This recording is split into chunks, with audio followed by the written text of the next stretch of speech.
بسم اللہ الرحمن الرحیم قل لا اسألكم علیہ اجرا الا المودۃ فی القربى.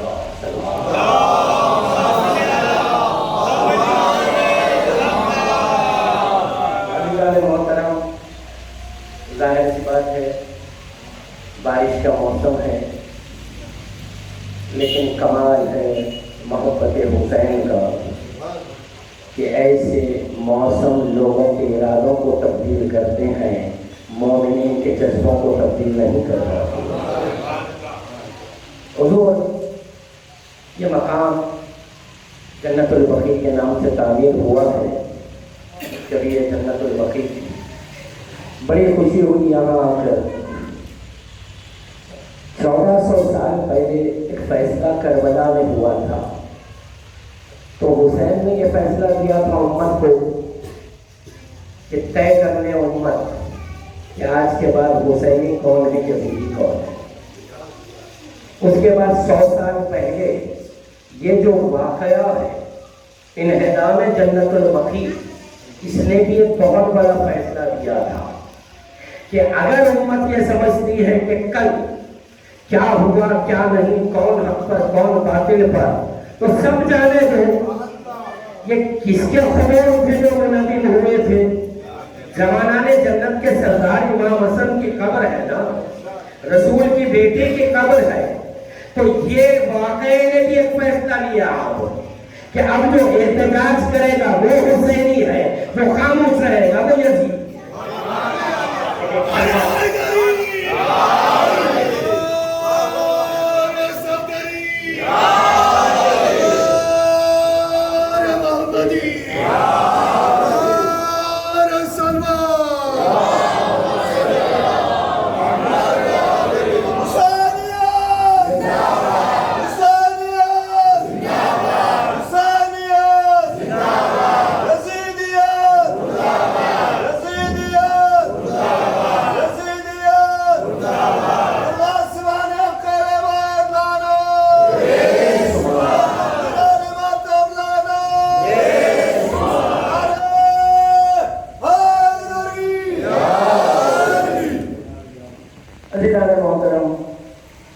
اللہ رب العزت نے یہ کائنات بنائے، خلق کیا، سبھی اس کے بندے ہیں. جو اسے مانتا ہے وہ بھی اس کا بندہ ہے، جو نہ مانے وہ بھی اس کی مخلوق ہے. تو اس نے کیونکہ وہ خالق تھا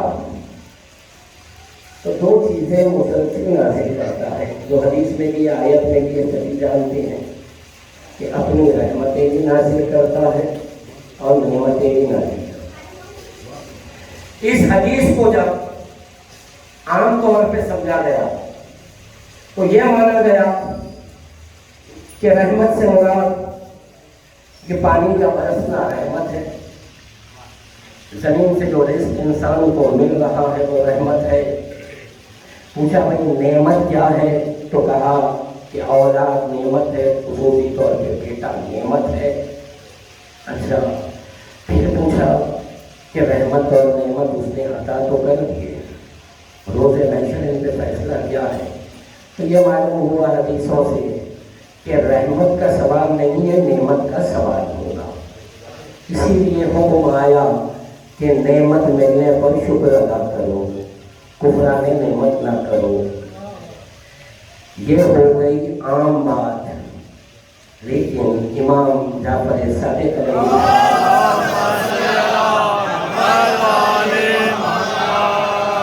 مولا یہ بتائیں رحمت کیا ہے، نعمت کیا ہے. امام نے کہا رحمت ہے ہمارا جد محمد مصطفیٰ،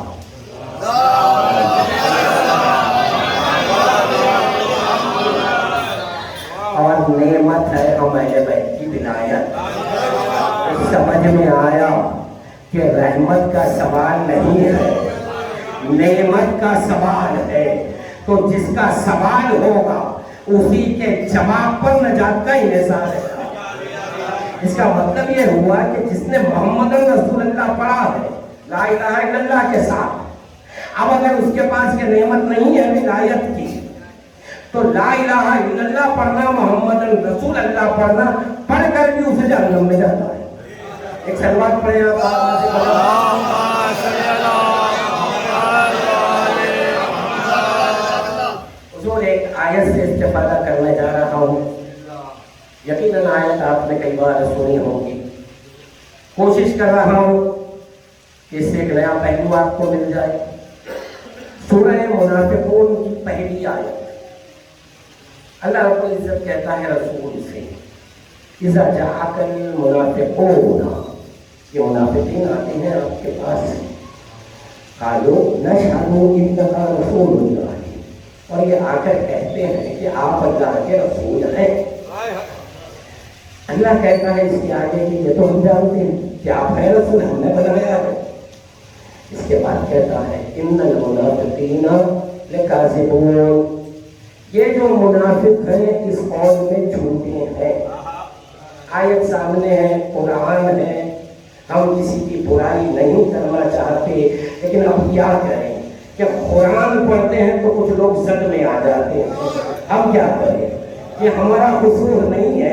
یہ سوال کو اللہ سے کرو کہ قرآن میں ایسی باتیں رکھی کیوں ہیں. اب آیت میں نے پڑھ دی، پھر مجھے یہ بتائیں آپ کہ قرآن میں کچھ آیات ایسی ہیں کہ جو منسوخ ہو گئی، جو ناسخ ہے کچھ. اس کا مطلب کیا ہے؟ جیسے کہ کچھ احکامات آئے لیکن ایک وقت کے بعد اللہ نے ان احکامات کو منسوخ کر دیا، اور کچھ ایسے جو باقی رکھا ہمیشہ کے لیے. اس میں ایک واقعہ سنا دو تاکہ نوجوانوں تک یہ بات آ جائے. ناسخ اور منسوخ کہتے کسی ہیں، بات سمجھ میں آ جائے گی آپ کے. جیسے اللہ نے ایک حکم دیا کہ رسول آپ مسلمانوں سے کہہ دو کہ یہ آپ سے آ کر ایک سوال کرے اور ہر سوال پر 1 دینارہ نظر دینا ہے اسے.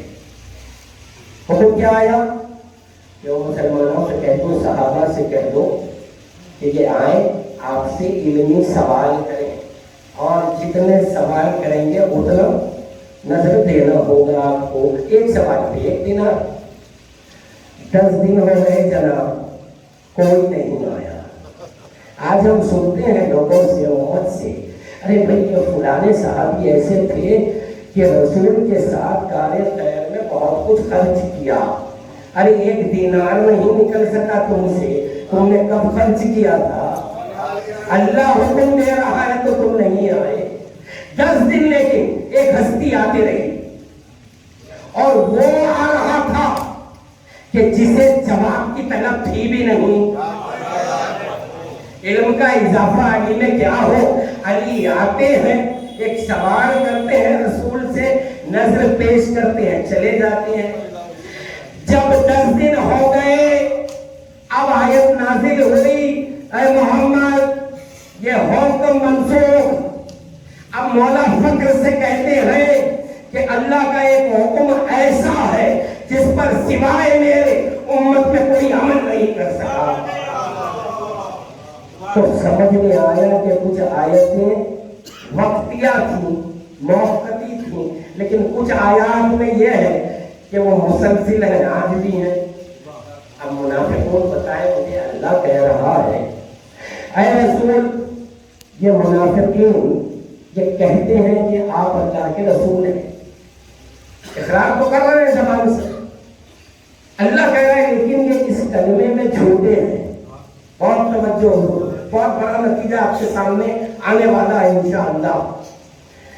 ایک بات اس آیت میں طے کر دی، کسی کی عظمت بیان کی ہے حضور. بڑا گلا ہے امت کو، ابو طالب نے کلمہ نہیں پڑھا. اللہ کہہ رہا ہے پڑھنا دلیل ایمان نہیں ہے، پڑھنے والے بھی جھوٹے ہو سکتے ہیں. دیکھنا یہ ہے کہ پڑھا جائے زبان پہ کلمہ یا دل میں ایمان ہو.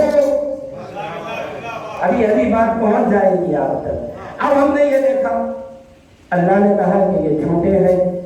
اچھا تو معلوم ہوا کہ منافقین کی ایک پہچان یہ ہے کہ لا الہ الا اللہ بھی کہتے ہیں، محمد رسول اللہ بھی کہتے ہیں. اللہ کہہ رہا ہے مگر منافق ہے. جو زبان پہ کلمہ ہے وہ جھوٹا ہے، ان کے دلوں میں آپ نہیں ہیں. میں کہوں یا رسول اللہ، جو منافق آئے تھے ان کی پہچان آپ کو اللہ نے دے دی. آج پوری امت محمد رسول اللہ کہہ رہی ہے. ہم کیسے پہچانے کہ کون دل سے پڑھ رہا ہے, کون منافق ہے؟ رسول اللہ کہیں گے جب تمہیں یاد نہیں ہے حدیبیہ کے موقع پر میں نے کیا کہا تھا, یا علی حبوں کا تقویٰ والایمان تغضوں کا کفر و نفاق. یاد رکھو علی سے جو محبت کرے گا وہ مومن ہے, جو بغض رکھے گا وہ منافق ہے.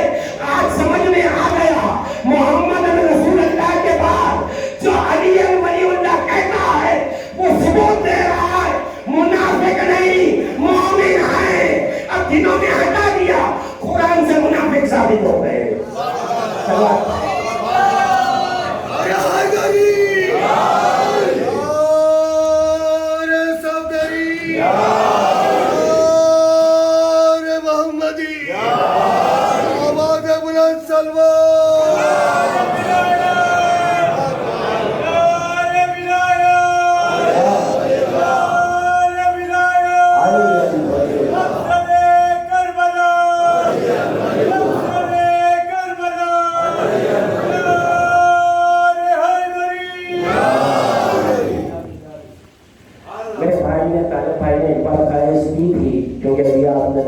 مقصد کربلا علی ولی اللہ, تو کہیں ہم نے پڑھا تھا یہ تو اس پر خواہش, بہت لوگوں نے خواہش کی, بہت میں بھی یہی حال ہوا کیونکہ اس میں بڑی بحث ہے.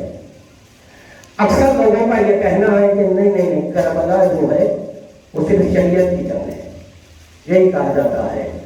لیکن جو مومنین ہیں جن کا مقصد حیاتی رضاداری ہے, علی ولی اللہ ہے, وہ تو یہی مانتے ہیں کہ یہ جو کربلا میں قربانیاں دی گئی ہیں, یہ جو اتنا بڑا محاذ ہے, اس کا مقصد ہے تحفظ ولایت علی المومنین. تو لیکن سامنے والا جب سوال کرتا ہے یا اعتراض کرتا ہے تو ایسے ہی نہیں کرتا بھائی, ان کے پاس بھی کچھ دلیل ہوتی ہے. اکثر میں یہ بات کہتا ہوں کہ باطل کو ہمیشہ اس کے سوال کو یوں ہی نظر انداز نہ کریں, کیونکہ اگر وہ کفر پر بھی ہے تو کسی دلیل کی بنا پر ہے. آپ کہیں گے یہ کیسے؟ تو جب ابلیس نے کہا تھا کہ میں سجدہ نہیں کروں گا تو اس کے پاس بھی ایک دلیل تھی کہ میں آگ کا ہوں, یہ مٹی کے ہے.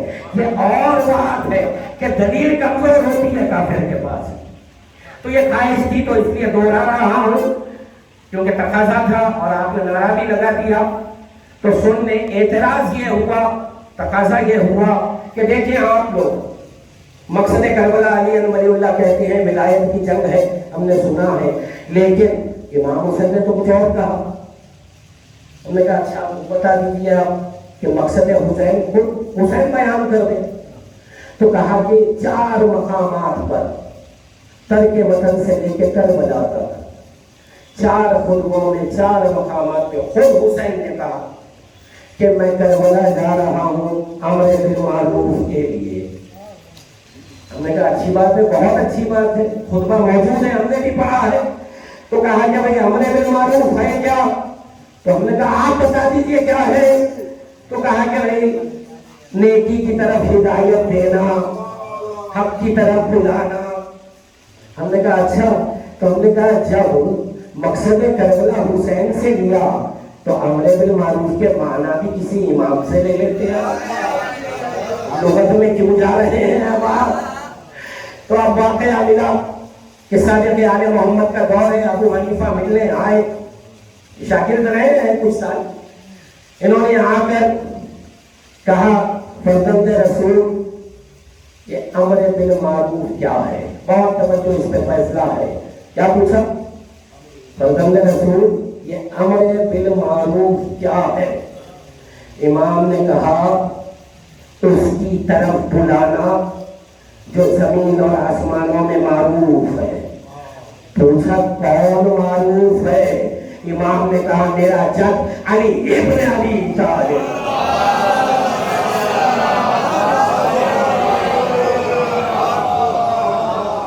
تو عزیزان محترم ائمہ نے وضاحت کر دی ہے کہ کربلا کا مقصد ولایت کا تحفظ ہے. ہاں بے شک دین کا تحفظ ہے, انکار نہیں ہے. تو دین ہے کیا؟ گھٹے نام نے پوچھا میرا کہ دین کیا ہے؟ کہا ولایت کو عزت دینا علی ابن ابی طالب، میرے جد علی کی ولایت ہی تو دین ہے، کیونکہ ولایت علی بچ جائے گی تو صدقے میں نماز بھی بچے گی، روزے بھی بچے گی۔ ایسے بات ہو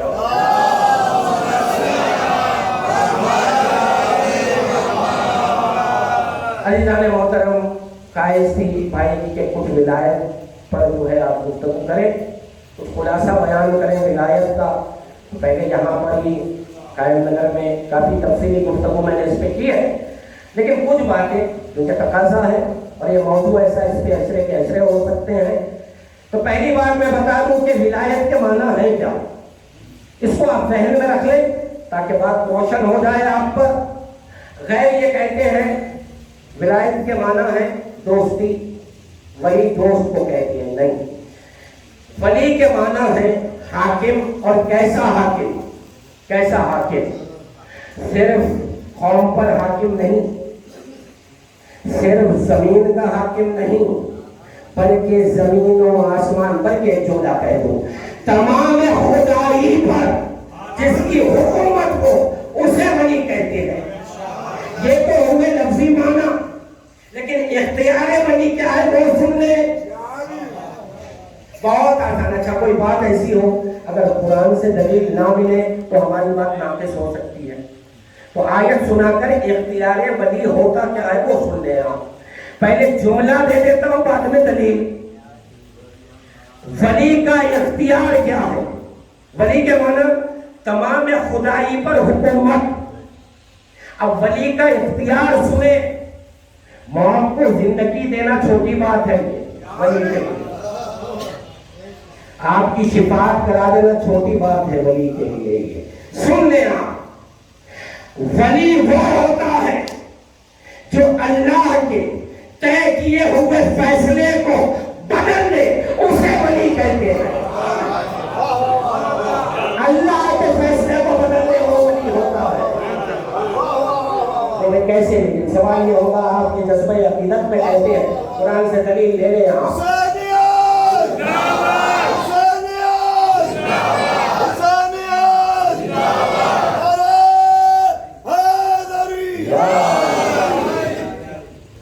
سورہ رعد 13واں سورہ آیت نشان 39، اللہ کہتا ہے یَعْلَمُ اللَّهُ مَا يَشَاءُ وَيُثْبِتُ، اللہ جب چاہتا ہے لوح محفوظ سے، ام الکتاب سے جو مقدرات لکھے گئے ہیں تمام خلق کے، اس میں سے کسی کو مٹا دیتا ہے، کسی کو قائم کرتا ہے، نئے فیصلے کرتا ہے۔ آیت موجود۔ اب اگر آپ سے غیر مسلمان، چاہے وہ ہندو ہو، عیسائی ہو، یہودی ہو، ایک علمی سوال کرنے اگر مسلمانوں سے، بھیا آپ کی کتاب ہے، اللہ کا کلام ہے، پورے مسلمان مانتے ہیں، اللہ خود یہ کہہ رہا ہے کہ میں اپنے فیصلے بدلتا ہوں، تو جناب اتنا بتا دیں، اگر انسان کوئی فیصلہ کرے اور اسے بدلے تو سبب کیا ہوتا ہے، وجہ کیا ہوتی ہے؟ بھئی پہلا فیصلہ ناقص تھا تو بہتری کے لیے فیصلے بدلے جاتے ہیں۔ یہ آپ کا اللہ کیسا ہے؟ کیا اس نے جو پہلا فیصلہ کیا تھا وہ ناقص تھا اس لیے دوسرا فیصلہ کیا؟ آیت ہے کہاں جائیں گے مسلمان؟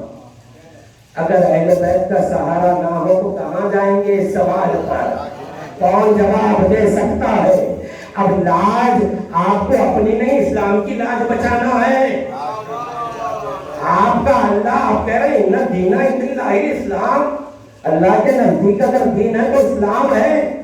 آپ تو فخر کر رہے ہیں اپنے دین پر۔ ایک ہندو ادیب آپ سے سوال کر لے، یہ آپ کی کتاب اللہ کا کلام، اللہ خود یہ کہہ رہا ہے میں فیصلے بدلتا ہوں، اور فیصلہ وہی بدلتا ہے جس کا کوئی فیصلہ کمزور ہو۔ اگر امام سے نہیں پوچھا جاتا اور ولایت اہل بیت دل میں نہ ہو تو ہر اللہ پہ آ رہا ہے۔ امام سے پوچھا گیا مولا یہ اللہ فیصلے بدلتا ہے تو کیا پہلا فیصلہ ناقص تھا؟ امام نے کہا اس کا کوئی فیصلہ ناقص نہیں ہوتا ہے۔ سنو، وہ کوئی فیصلہ نہیں بدلتا، مگر وجہ ہم رہتے ہیں، ہم خواہش کرتے ہیں تو وہ اپنے فیصلے بدلتا۔ بات سمجھ میں آئی؟ دوسرا فیصلہ بھی علم محمود میں ہے، وہ خود یہ چاہتا ہے امت پہچانے کہ ان کی خاطر میں نے یہ کائنات بنائی ہے۔ اب اگر کبھی حسین کچھ کہہ دے میں فیصلہ بدل دوں گا، علی کچھ کہہ دے فیصلہ بدل دوں گا، فاطمہ کچھ کہہ دے فیصلہ بدل دوں گا۔ واقعات اسی لیے تو ملے، بچوں نے آ کر کہا رمضان کی عید قریب ہے، اماں ہمارے کپڑے کہاں ہیں؟ فاطمہ زہرا نے کہا درزی کے پاس ہے۔ اللہ نے کہا فیصلہ فاطمہ کا ہے، اپنا فیصلہ بدلا، کہا رضوان درزی بن کے کپڑے لے کر جا۔ رائے آیا رسول کے پاس، مجھے اولاد نہیں۔ اچھا ایک بات بتا دوں، یہ واقعے پر اکثر لوگوں کا ایسا گمان ہے کہ راہب نے آ کر پوچھا یا رسول اللہ، رسول اللہ نے اس نے ایک آیت کی سند دی آپ کو، یہ آیت نازل ہو چکی تھی، وَمَا أَرْسَلْنَاكَ إِلَّا رَحْمَةً لِلْعَالَمِينَ، ہم نے نہیں بھیجا آپ کو مگر عالمین کے لیے رحمت بنا کر۔ یہ تعارف جب ملا تھا نا راہب کو تو تب آیا وہ، کیونکہ رحمت کے معنی کیا ہے؟ یہ نہیں ہے جیسا آپ سمجھتے ہیں آپس میں ہمدردی کو رحم سمجھتے ہیں، نہیں، رحمت کے اصل معنی یہ ہے کہ ایسی کوئی مشکل جس کا حل انسان کے پاس نہ ہو، انسانیت کے پاس نہ ہو، وہ جو حل کر دے تو اسلام کہے گا کہ اس نے رحم کیا۔ یہ تعارف مل گیا راہب کو، اب وہ آیا اور اس نے آ کر یہ کہا کہ آپ رحمت للعالمین ہیں اور میری قسمت میں اولاد نہیں ہے۔ بھئی یہ قسمت میں اولاد نہیں ہے بات سمجھ میں نہیں آئی۔ ایک آدمی ہے، شادی ہو گئی، چلو بھئی 10 سال ہو گئے اولاد نہیں ہوئی، 15 سال ہو گئے، لیکن ایک امید تو باقی رہتی ہے آج نہیں کل ہو جائے گی اولاد۔ بات یہ نہیں ہے، راہب اس عہدے کا نام ہے کہ جو شادی نہیں کرتے، مگر یہ بہت بڑا تاجر تھا، اس کا مذہب اسے شادی کی اجازت نہیں دیتا تھا۔ اب اسے چاہیے تھا کہ جائیداد پر کوئی جانشین ہو۔ اس نے آ کر کہا آپ رحمت للعالمین ہیں اور میری کوئی اولاد نہیں، بیٹا نہیں، میں چاہتا ہوں کہ ایک بیٹا دے دیں آپ۔ اب رسول نے کہا کہ تیری قسمت میں ہے ہی نہیں، مگر آپ جانتے ہیں مولا حسین نے کہا میں 1 دیتا ہوں، 2 دیتا ہوں، 7 بیٹے دے دیے۔ مسئلہ میں جو بتانا چاہ رہا ہوں کہ اللہ اپنے فیصلے بدلتا ہے، یہ بدلا کیسے یہ سنیں آپ۔ حسین نے جب کہا میں نے 1 دے دیا، راہب کو یقین کیسے آ گیا کہ مل گئے؟ اگر وہ شادی شدہ تھا بہت توجہ تو وہ انتظار کرتا نا 1 سال کا، اس کے بعد آ کر کہتا حسین آپ نے بیٹا دے دیا۔ واقعہ یوں نہیں ہے، جب مولا حسین نے کہا میں نے 1 دیا تو ایک بیٹا سامنے نمودار ہو گیا، 2 دیا، دوسرا بیٹا، جب 7 دے دیے، 7 بیٹوں کو راہب نے اپنی آنکھوں سے دیکھا، کہا حسین بس۔ یہ اختیار کن فیکون ہے جو اللہ بتا رہا ہے قرآن میں کہ میں کسی شے کا ارادہ کرتا ہوں تو کن کہتا ہوں۔ حسین بتا رہے وہ کن ہمارا نام ہے۔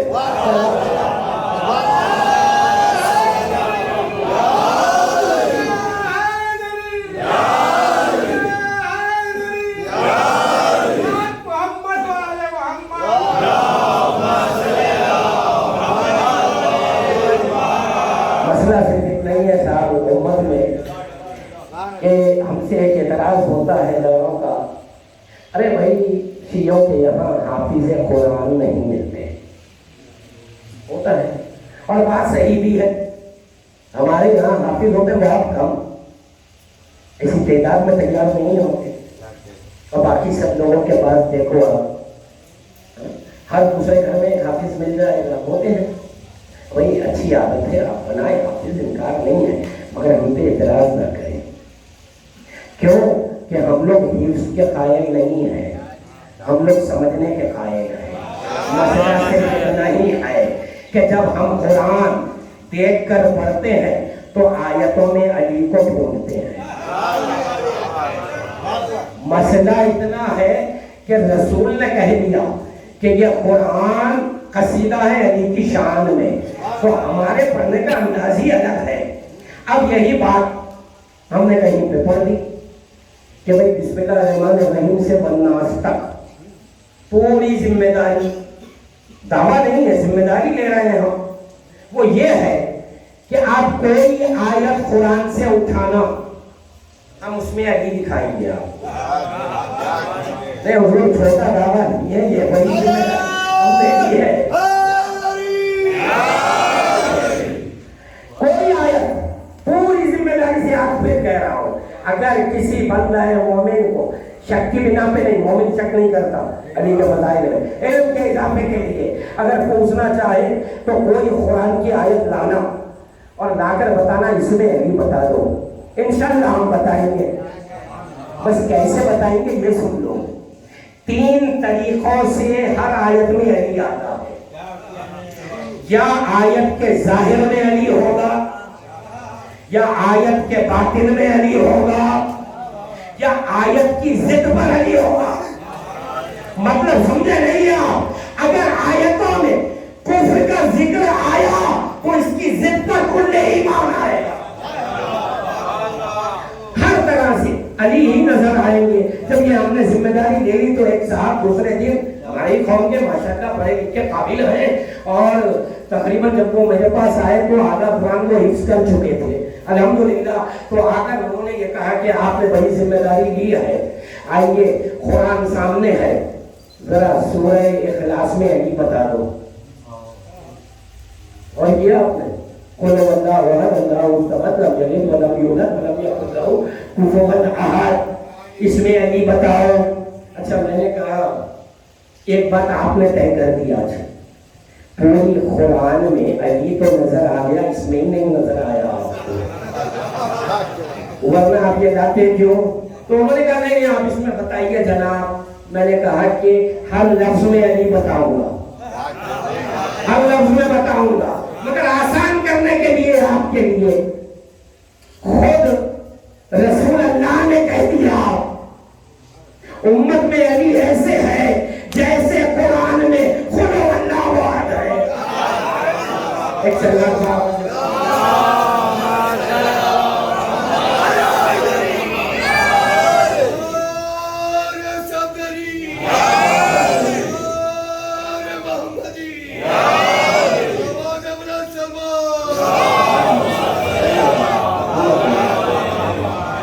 محترم.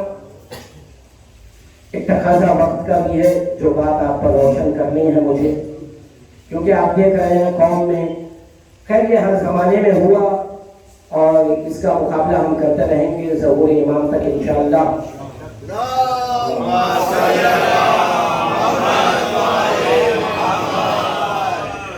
کسی بدبخت نے یہ کہا کہ یہ پوری ماتم، بہرحال اس نے جو کچھ کہا کلپ موجود ہے، مجھے اس پر نہیں جانا ہے، اس کا نام نہیں لینا ہے.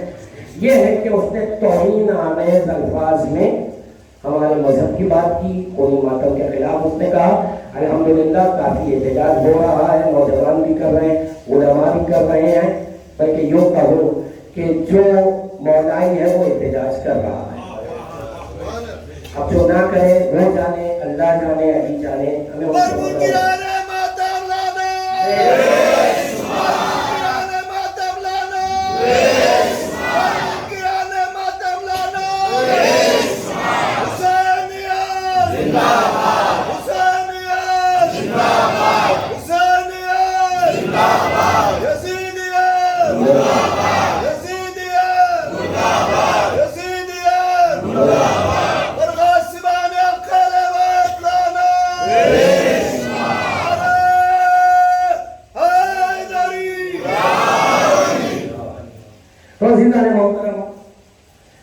تفصیلی جوابات بہت ہیں، آپ لوگ نیٹ پر جائیں، اور بھی علماء نے دیے، میں نے خود محنت کی ہے.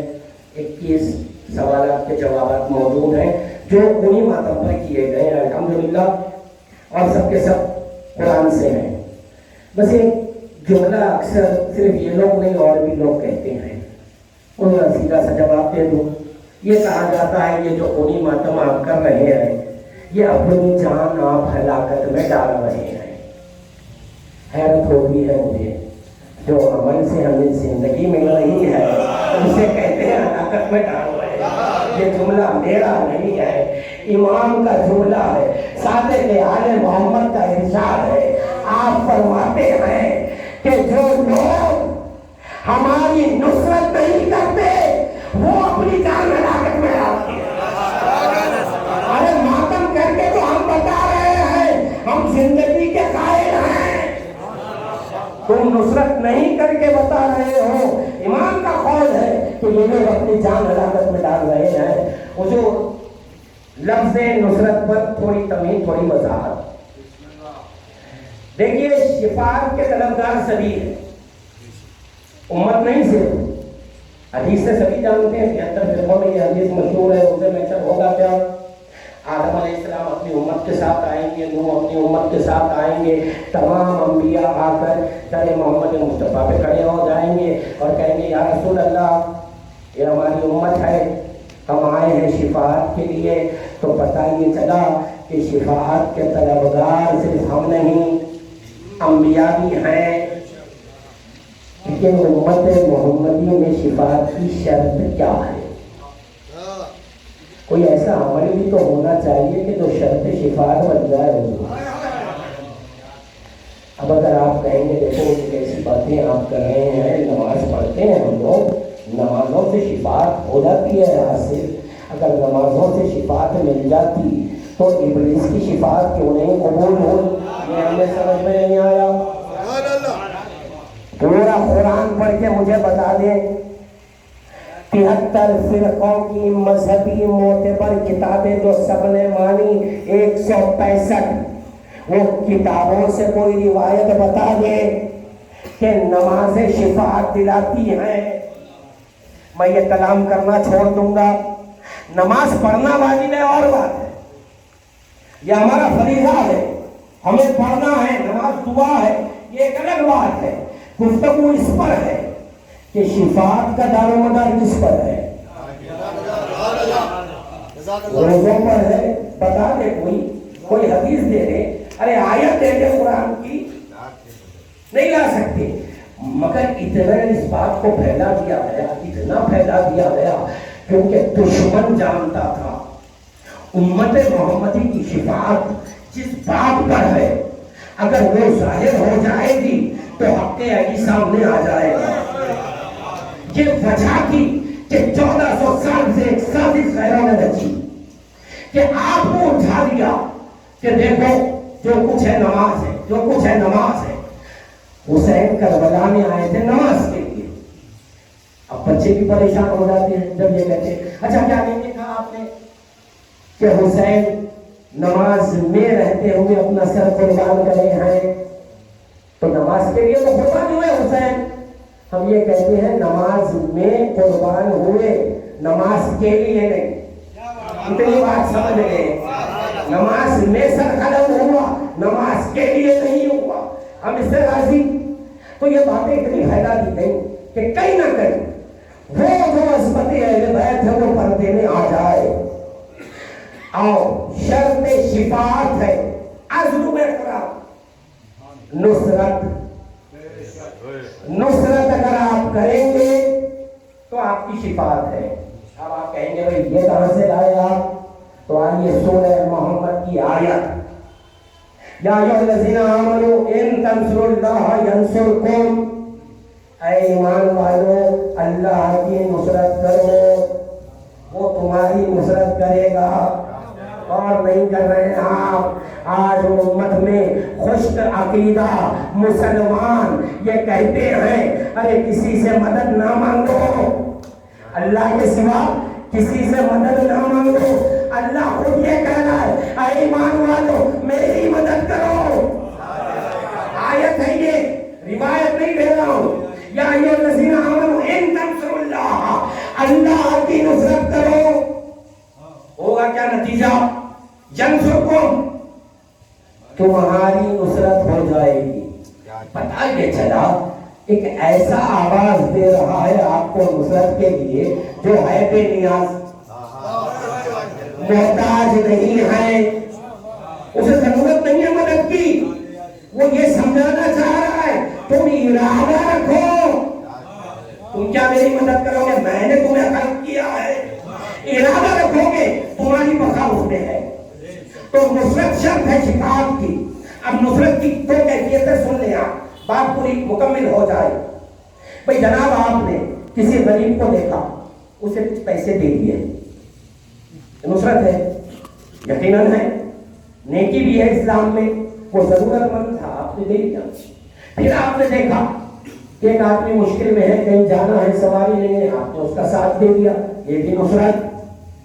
پھر آپ نے یہ دیکھا کہ بھئی آپ کے لیے اختلاف ہو رہا ہے کہیں، میں نے آپ کی تائید میں زبان کھولی، یہ بھی نصرت. یہ سب نصرت ہے. لیکن ان نصرتوں کو اسلام نے نیکی کا بہت توجہ. اب ایک شخص ہے جو پیسے والا بھی ہے، بارسوخ بھی ہے، بارسوخ بھی ہے، جسمانی طاقت بھی رکھتا ہے.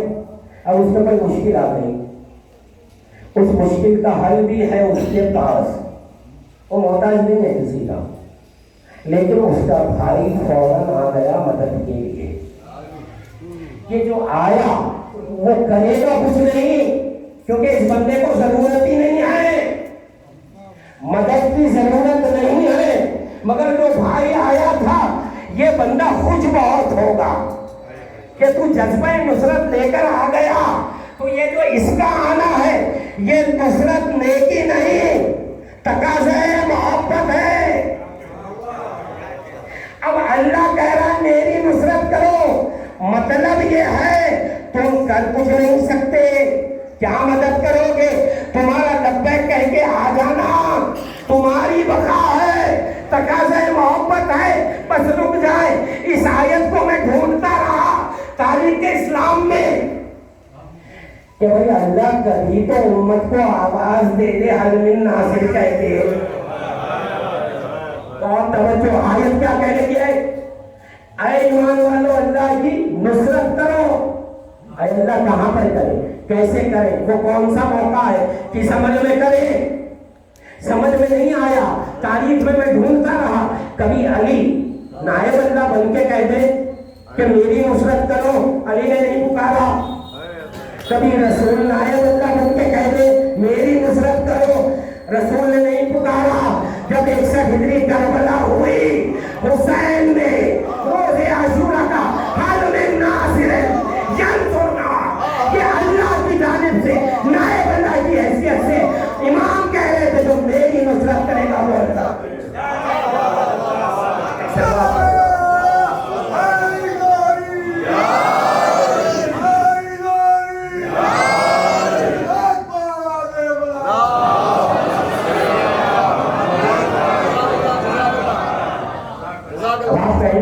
حسین نے آواز تو دی، مدد کے لیے بھی آئے، مسئلہ تو آئے گا سامنے.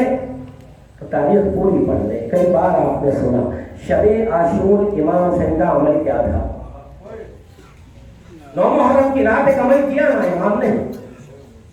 14 معصومین میں یاد رکھیں یہ جو اقدام تھا حسین کا کسی نے نہیں کیا ہے.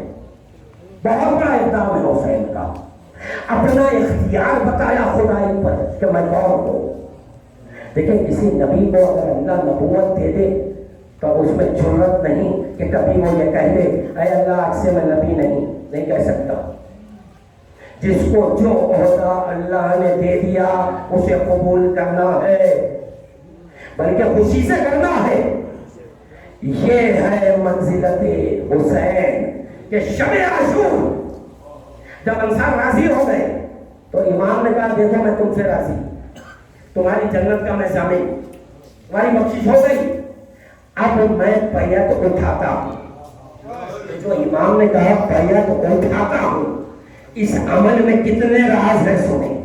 ایک پہلو یہ تھا کہ دیکھو دین کی حفاظت کے لیے تنا حسین کافی ہے. ایک پہلو یہ بیان کر دیا.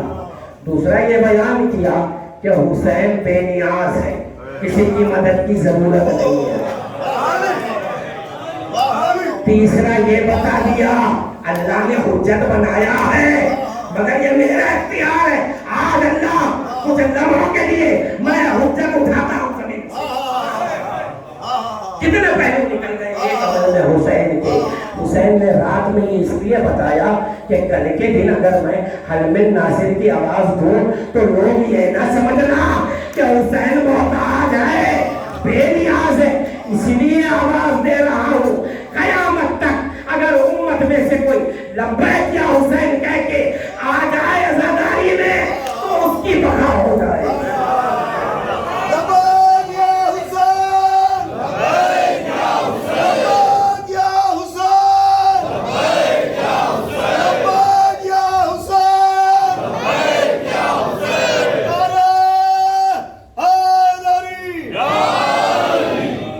یاد رکھیں نوجوانوں، بچوں، ایک بات یاد رکھنا، خیر حالات تو یہی بتاتے ہیں اللہ کی مرضی پر ہے ظہور، لیکن بہت قریب ہے، حالات سمجھ میں آتے ہیں، مگر جب تک یہ دنیا باقی ہے، ہماری زندگیاں باقی ہے، یہ فرشی اعضاء کی عصمت کو کبھی ضائع نہیں ہونے دینا۔ یہ عزاداری، یہ ماتم، قلعہ حسین میں خون بہانا، یہی ہے جو آخرت میں سوال ہوگا، ورنہ آپ کے تمام اعمال غلط ہو جائیں گے۔ اس کا مطلب میں یہ کبھی نہیں کہوں گا، نہ میں خود ایسا عمل کرتا ہوں، نمازیں ہونی چاہیے ہمارے پاس، روزے رکھنے چاہیے، موقع مل جائے حج بھی کریں آپ، مگر یہ سمجھ کر کریں کہ یہ نماز جنت نہیں دلائے گی مجھے۔ ایک جملہ کہہ دوں، میں نے جتنی کتابیں پڑھی، ہو سکتا ہے میرے سے کوئی روایت رہ گئی ہوگی، تو کبھی امت میں علماء سے سوال کر کے مجھے لا کے بتانا، میں راضی ہوں سننے کے لیے۔ میں نے جتنی روایتیں پڑھی سب میں یہ ملا کہ حسین کی عزا جہاں ہوتی ہے وہاں خاتون جنت بی بی فاطمہ بہت توجہ ہوتا ہے۔ میں نے کہیں نہیں پڑھا، نہ کوئی روایت ملی کہ مسجد میں فاطمہ۔ آپ اپنے چھوٹے سے گھر میں جب ارادہ کر دیتے ہیں کہ یہ فرض اعضاء ہے، جنت سے سواری آ جاتی ہے، رسول کی بیٹی آ جاتی ہے۔ نہیں ملا مجھے کہیں کہ کوئی اور مقام ہو کہ جہاں فاطمہ آتی ہوگی۔ اپنے آپ کو پہچانے عزاداروں، یہی عزاداری ہے، اس کے خلاف جب آواز اٹھے سب چھوڑ کر احتجاج کرنا ہے آپ کو، کیونکہ جو انصار آئے تھے نا کربلا میں سب چھوڑ کر آئے تھے، ہمیں نہیں معلوم تھا اللہ نے جو اہل بیت کی محبت مانگی ہے وہ کیسے ادا کرے، ہمیں نہیں معلوم تھا۔ 72 انصار نے بتا دیا کہ آج حسین بھی ایسے قربان ہونا ہے، ایسی محبت کرنا ہے کہ بچوں کو چھوڑ کر آ گئے، گھر بار چھوڑ کر آ گئے، دولت چھوڑ کر آ گئے۔ بتا دیا نہیں، اللہ نے جو محبت مانگی اس کا اظہار ایسے ہو، اور کیوں نہ ہو عزاداروں، حسین نے کیا کچھ نہیں قربان کیا ہے۔ جوانی بڑی تعریف ہے اسلام میں اس کی، جوانی کی عبادت بھی، اور جوان بیٹا باپ کے دل کے لیے کتنا سکون پہنچاتا ہے۔ بیٹے امام سے ایک سوال کیا تھا سائل نے، کہا تھا مولا یہ بتائیں ایک آدمی کے لیے وہ کون سی شے ہے جو اس کے دل کو سکون پہنچاتی ہے؟ امام نے کہا تھا جوان بیٹا۔ اس کے بعد سوال کیا اس نے، مولا یہ بتائے وہ کون سی بات ہے جو شدید غم پہنچاتی ہے؟ کہا وہ جوان بیٹے کی موت۔ اب جوان علی اکبر ہے، ہم شبیہ رسول ہے، کیا سمجھا ہے حسین کو؟ ارے قربانی حسین لوگ سمجھتے ہیں تعبیر ہے ابراہیم کے آپ کی نہ ظلمات۔ آج سنیں آپ شہادت علی اکبر کیا ہے، سنیں آپ، یہی سنتے آئے ہیں نا کہ ابراہیم نے خواب دیکھا، جوان بیٹے کی قربانی پیش کی، تو حسین کی قربانی ذبح عظیم ہے، وفتحنا ہو بِذِبْنٍ عَظِيمٍ. تو حسین کی قربانی ابراہیم کے خواب کی تعبیر ہے نا؟ نہیں سنیں. ابراہیم کے خواب کی تعبیر کون ہے وہ سنیں. شہادت بعد میں پڑھوں. شہادت کے بعد کا ایک واقعہ ایک روایت ہے کہ بعد شہادت علی اکبر جناب زینب نے امام حسین کو پشت خیمہ میں بلایا. کہا بھائی آپ امام ہیں. جب علی اکبر زندہ تھا جنگ کر رہا تھا آپ کی نگاہیں علی اکبر پر تھیں اور میری نگاہیں آپ کے چہرے پر تھیں. بھائی یہ رمز امامت میں سمجھ نہ سکی. جب تک علی اکبر زندہ تھا آپ کے چہرے پہ فکر کے آثار تھے. جیسے ہی علی اکبر کے سینے میں پنجی پیوست ہوئی آپ کے چہرے پہ اطمینان آ گیا. بھائی یہ تغیر میں سمجھ نہ سکی. اپنا حسین کیا جواب دیتے؟ ارے یہ خون بہانا کچھ نہیں ہے حسین کے لیے, کچھ نہیں ہے, کوئی معنی نہیں رکھتا یہ خون بہانا. سنے حسین نے کیا جواب دیا؟ کہا بہن مجھ سے پہلے اللہ نے ابراہیم سے جوان بیٹے کی قربانی مانگی تھی. ابراہیم کا ارادہ محکم تھا. جوان بیٹے کو لے کر بھی آ گئے, آنکھوں پہ پٹی باندھ لی تو اللہ نے جوش رحمت میں ایک فدیہ بھیجا دیا تھا. اب سنیں حسین کہتے ہیں آج کربلا میں میں بھی جوان کی قربانی پیش کر رہا تھا اللہ کی راہ. جب تک علی اکبر زندہ تھا مجھے فکر تھی جوش رحمت میں کوئی فدیہ نہ آ جا. علی اکبر کے سینے میں پرچی لگی مجھے اطمینان ہو میرا بچہ اللہ نے قربانی قبول کر. کون سمجھے حسین کو؟ ارے کس بندے کا حسین؟ ایک جملہ میں نے پڑھا ہے آج یہ سال سن لیں آپ. قربانی خود کی دینا اور بات, بچوں کی قربانی دینا اور بات ہے نہیں. جملہ سنیں حسین اس منزل پر ہے کہ رشتوں کو قربان نہیں رشتوں کے احساس کو قربان کیا. نہیں ابھی نہیں بات پہنچی. ابراہیم آئے آنکھوں پر پٹی باندھی بات سمجھ میں آ گئی. جوان کی قربانی مشکل ہے. فکر مند ہے ابراہیم میرا بچہ مر جائے گا. سنیں گے آپ حسین کو؟ حسین نے کہا یہ تو زندہ ہے, فکر ہے زندہ نہ رہ جائے. کہا حسین رشتوں کے احساس کو ختم کر دیا. آج قربانی اپنے کے تھوڑا سا قربانی تو بڑا کمال کر رہا. ارے وہ حسین جو دین کی خاطر گھر بار اٹھا رہا ہے. بلکہ جملے علی اکبر کے مسائل میں سنیں. روایت کئی بار آپ نے سنی ہے کہ جب خیمے سے رخصت ہو کر چلے ہیں ان کے باہر کافی بیان کرتا ہے کہ میں دیکھ رہا تھا کسی مجاہد کی ایسی رخصت نہیں تھی. ہوا کیا کہ جب بھی علی اکبر باہر آتے بیویاں انہیں کھینچ کے خیمے میں لے شہیدہ جواب تھا اہل حرم کا. مگر نبی نے ایک بات لکھی, کہا کہ میں یہ نہیں دیکھ رہا تھا کہ ایک ننھا سا ہاتھ ہے جو علی اکبر کے دامن کو پکڑ رہا. اصل اس نے یہ نہیں لکھا یہ کمسن ہاتھ کس کے تھے. آج ذرا دل کی عقیدت سے کربلا دے دو. اگر زینب رکانا چاہتی تو شانہ پکڑ کے رکاتی, ام لیلا رکانا چاہتی تو شانہ پکڑ کے ننھے ہاتھ کسی ایسے کے تھے جس کے ہاتھ شانہ تک نہیں جاتے. ہاں یہ سکینہ کی کہہ رہی تھی جو بھی میدان میں جاتا ہے لوٹ کر کے بھیا علی اکبر.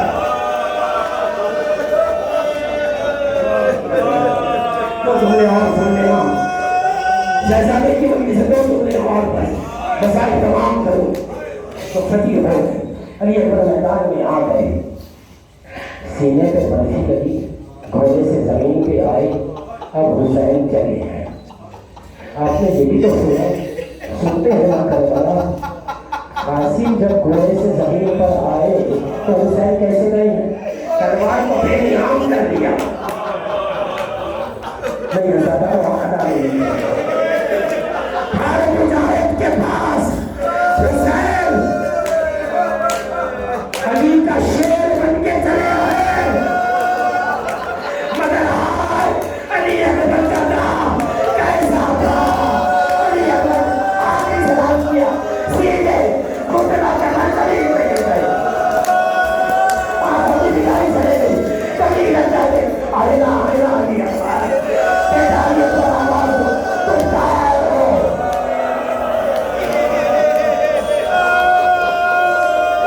آئے بیٹے کے پاس ملاقات ہو گئی.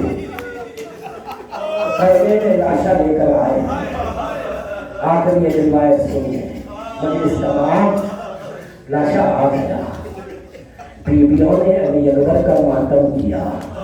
واہ واہ کی صدائیں بلند ہوئی نا عزادارو. ایک مرتبہ علی اکبر کی ماں ام لیلا نے تمام بیویوں سے کہا ذرا اپنے اپنے چہرے پھرا لو منہ پھیر لو. سب نے منہ پھیر لیا. ہوا کیا عزادارو ام لیلا نے کہا تھا کہ میں اپنے بچے سے کچھ کلام کرنا چاہتی ہوں. تمام بیویوں نے منہ پھیر لیا. عزادارو ایک مرتبہ ہوا یہ سکینہ پلٹی جیسے ہی دیکھا کوئی چیخ ماری. اماں یہ کیا کرتی ہے؟ سکینہ کی آواز سن کر زینب پلٹی ام رحاب پلٹی فضا پلٹی. زینب نے کیا دیکھا؟ علی اکبر کے سینے پہ جو خون تھا ام لیلا دونوں ہاتھوں سے وہ خون لے کر